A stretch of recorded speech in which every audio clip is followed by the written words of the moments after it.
Pay close attention. What you're about to see is Bible prophecy being fulfilled.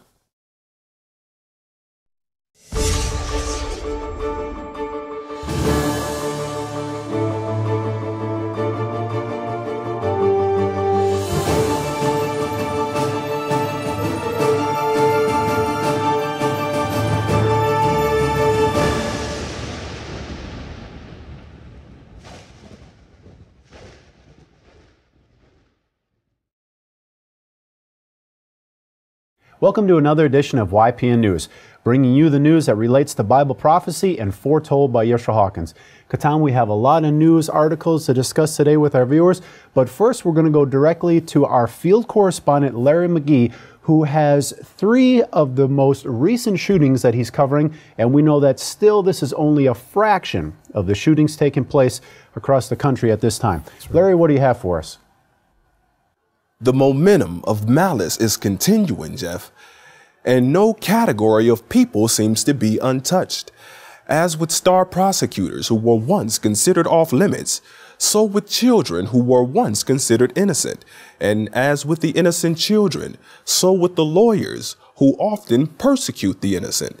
This week, 3 tragic stories demonstrating exactly that fact. For our first, a veteran prosecutor, Mark Hassey, was on his way to work this week when he was approached by masked gunmen and shot down outside of the Kaufman County Courthouse, located just southeast of Dallas.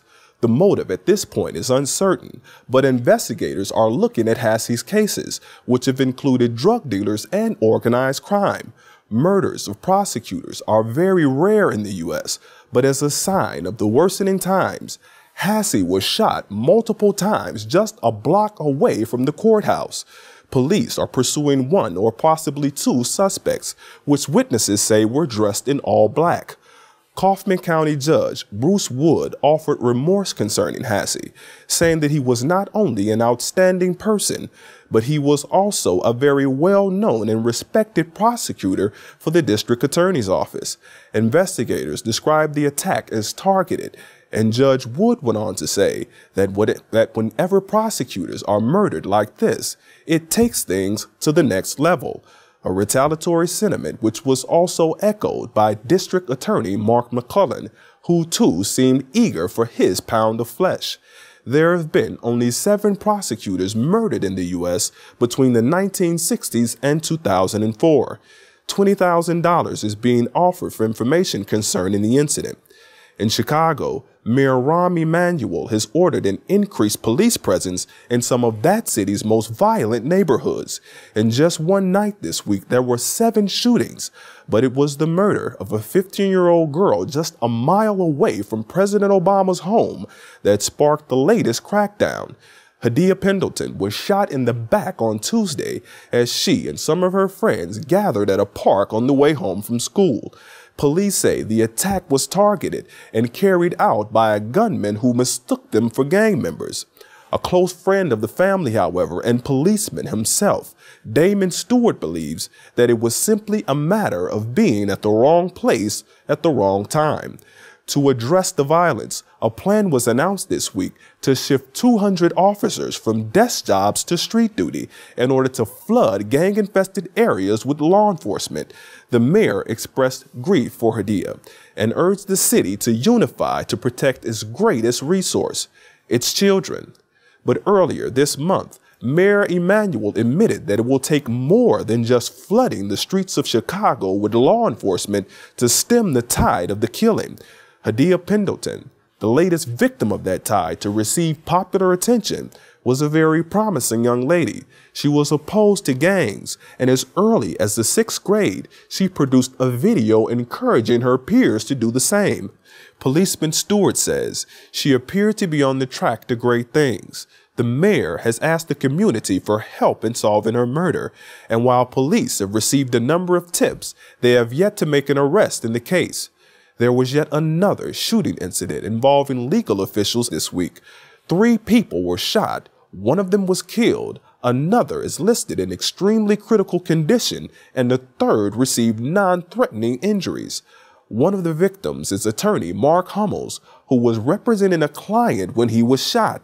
He is currently being treated at John C. Lincoln Hospital, where he is being identified as a no information patient, which simply means that either police or the family have asked the hospital not to release information concerning his condition. 6 people were taken to the hospital in total. 3 were shot, and the others were suffering from anxiety related to the shooting. Details concerning the case, just like the violence all across the country, is still unfolding. For YPN News, I'm Larry McGee. Katan Jeff, back to you. The violence is really increasing, Larry. Now, another disturbing event unfolding this week as a kindergarten student remains a hostage in an underground bunker in Midland City, Alabama. The suspect, 65-year-old Jimmy Lee Dykes, stormed onto a school bus, fatally shooting the bus driver, Mr. Charles Poland, as he tried to hold back the gunman while 21 children escaped out of the back of the bus. The gunman grabbed 2 children, but one managed to break free. The kidnapped boy, only 5 years old, has now been identified as Ethan. Hostage negotiators have been communicating with Mr. Dykes through a 4-inch PVC pipe that runs down into the bunker, where Dykes remains with his 5-year-old captive. The 6x8 bunker has both electricity and supplies. Police were able to deliver food and medication to the boy, who has special needs. Now, while there is no indication that the boy himself has been physically harmed, the mother has been described as hanging on by a thread. Yeah, I can only imagine. Mr. Dykes has had a recent string of disturbing events. 6 months ago, he reportedly beat a neighbor's dog to death and terrorized other neighbors. A warrant filed last month accused Dykes of shooting at a man after he reportedly told Mr. Dykes that he needed to calm down. Rhonda Wilbers, a neighbor, said, "This guy is an accident waiting to happen. This guy is gonna snap." Now, from super confusion to super bugs, we are now learning this new strain of norovirus, which makes people violently ill, could be particularly vicious. Now, first identified in Australia, it's now spreading across the country. In an average year, about 21 million, and that's right, 21 million Americans will get the norovirus. Of those that get it, 800 will die. Amazing. Symptoms include stomach sickness, which can come on very suddenly, even within hours of being exposed. With no one having immunity to this new strain, as many as 50% more of us could fall ill. Now, compared to the flu, flu is normally spread mostly in the air by coughs and sneezes. A person needs to breathe in as many as 1,000 particles of the flu virus. Now, with this norovirus, just 18 particles can do it. It can make you sick, and it, of course, is extremely contagious. Now, that means if a person touches the same spot that someone with the norovirus touched 2 weeks ago, the virus is now on their hands. That's right, on hard surfaces, revolving doors, door handles, coffee makers. Regular flu virus can last 2 to 8 hours, but the norovirus can be there and infectious for weeks. Regular detergents don't work against norovirus. You have to use bleach, which of course is a live product. You need to get norovirus off your hands before it gets into your stomach by washing your hands frequently and wiping store products down with disinfectants. Now, in other news, there has been an explosion in Ankara, Turkey's capital, just outside the U.S. Embassy.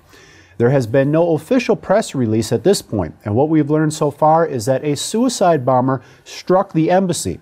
Now, the explosion happened in front of one of the gates for the visa applications. One person has been confirmed dead until now, but many others were transported to the local hospitals. Continuing in and around the Great River Euphrates, Syria claims that Israel has carried out a deadly bombing raid on its territory, destroying a military research center near Damascus. Israel denies these claims, but if confirmed, it'll be the first time in decades that Israel has launched an attack on another state, not in response to military action. So far, Israel and most international powers are keeping silent on the matter, which has sparked condemnation from Russia. Moscow has commented on the matter, saying that the strike was unprovoked and is a strike on the sovereign state, and that, they say, is in violation of international law and is therefore unacceptable. According to Syrian resources, 2 site workers were killed in the bombing. There are also some reports suggesting that Israeli fighters also bombed a convoy of weapons that were making their way from Syria to Lebanon, allegedly to arm Hezbollah, which, of course, the Syrians have also denied. According to an American official, Tel Aviv had informed Washington that it was planning on an attack inside of Syria. Now, some think these actions will consolidate fighters in Syria to come together to fight against Israel. Again, Israel has declined to comment on the matter. Back to the United States. In Georgia, a rare winter tornado touched down. According to witnesses, for 20 minutes, the twister wreaked havoc, turning over cars and semis, tearing to pieces houses, office buildings, and sending debris hurtling through the air. Now, scientists think it was an EF2 or greater with wind speeds more than 125 miles per hour. One person, of course, is reported dead. Now, in its wake, streets and highways look like junkyards with over 100 cars flipped and strewn across the roadways. Now, one truck driver was in his truck when it was overturned by the tornado's violent winds. Recently in our nation's capital, Mark Mattioli, one of the fathers of the victims of the school shooting that took place 2 months ago in Newtown, Connecticut, addressed Congress concerning solutions to gun violence. He stated the solutions to deal with gun violence is not as complex as others have been told. And although the solution might not be as simple to implement, it's a simple concept. He continued that we need civility across our nation and that the shooting at the school were just symptoms of a bigger problem, and the problem is not gun laws. He went on to give one example of how the violence on television and movies when he was a child pales in comparison to the violence on television today. He gave an example of how when he was young, he stole a pack of gum from a store, and his mother, when she found out, took him back to the store, made him give the pack of gum back to the store clerk, and made him apologize. Mr. Mattioli continued saying, "We as parents are the ones responsible for cultivating," and these are his words, "cultivating character in our children. And although we look to the schools to help us in this, it's our primary responsibility as parents." He's right, it starts at home. Now, more complex laws aren't needed. He cited that Chicago has some of the toughest gun laws on the books, but those laws did not protect the 500 or so people that were murdered last year in that city alone.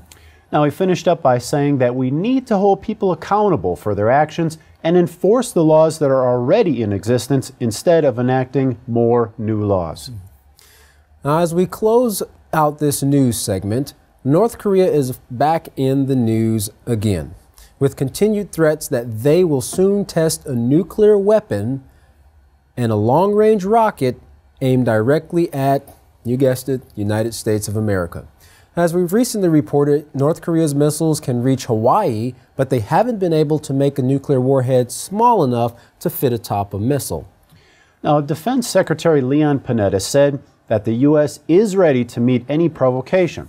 North Korea also threatened South Korea, saying that there will be consequences if they take place in backing the U.S. in sanctions against North Korea. North Korea has reportedly turned its back on restarting six-party talks and appears to be following in his father's footsteps.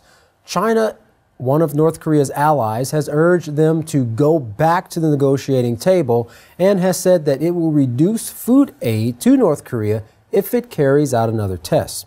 Of course, hopes are looming that this will motivate North Korea to withhold future tests. Of course, time will tell. Well, don't forget to order your copies of the latest Prophetic Word magazine and monthly newsletter. You can contact the House of Yahweh by writing them at the House of Yahweh, P.O. Box 2498, Abilene, Texas 79604. You can call them at 1-800-613-9494, or you can email them at info@yahweh.com, or visit their website at www.yahweh.com or www.yisraelhawkins.com. And for any calls outside the United States, please call the number on your screen. Now, like we've said in the past, don't go anywhere. Press pause if you need to, but don't miss what's coming up next. Yisrael Hawkins revealing things scholars have been drooling over for centuries to understand, made plain and simple by Anoki, who unfolds the truth like no other. For all of us here at YPN News, I'm Katan Alexander. And I'm Jeffrey Heimerman. Thank you for watching.